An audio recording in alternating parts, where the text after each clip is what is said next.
Je pense que les étudiants de l'EDEC et les étudiants en général qui vont entrer dans la vie professionnelle très prochainement aujourd'hui ont une chance absolument extraordinaire.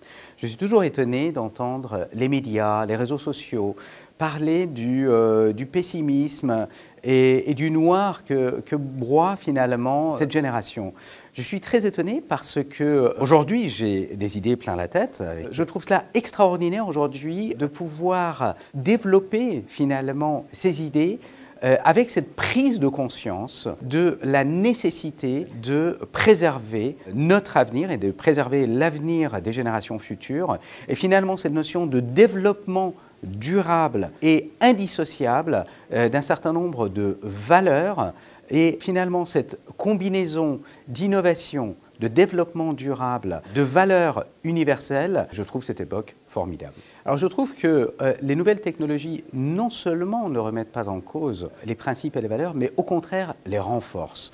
C'est le moment ou jamais de revenir à l'humain. Aujourd'hui, on parle beaucoup d'intelligence artificielle. Moi, je travaille avec des startups où on développe des dispositifs médicaux basés aussi sur ce que l'on appelle communément l'intelligence artificielle, mais on appelle cela, nous, l'intelligence augmentée. On trouve qu'il est absolument fondamental de préserver son socle, de préserver ses valeurs, de préserver ce que moi j'appellerais une ligne de conduite pour, en clair, savoir où l'on va et pour permettre au mieux, justement, de développer ces nouvelles technologies au service de l'humain. L'empathie, qui est la capacité de comprendre l'autre, est absolument fondamentale. L'empathie est quelque chose qui peut s'apprendre et s'enseigner, la preuve étant les psychiatres qui utilisent cette valeur pour aller de l'avant et pour comprendre l'autre. La compassion, qui est la capacité non seulement de comprendre l'autre, mais d'accéder à la souffrance de l'autre,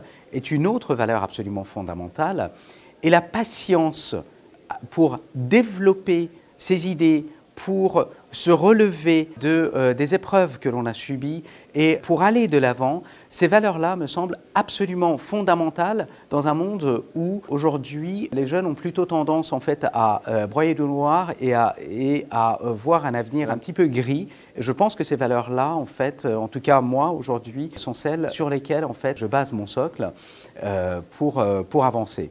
Associé à cela, en tant que chirurgien, je découvre tous les jours l'humilité face à mes patientes, face à la souffrance et la capacité finalement de se remettre en cause. C'est une façon aussi d'avancer.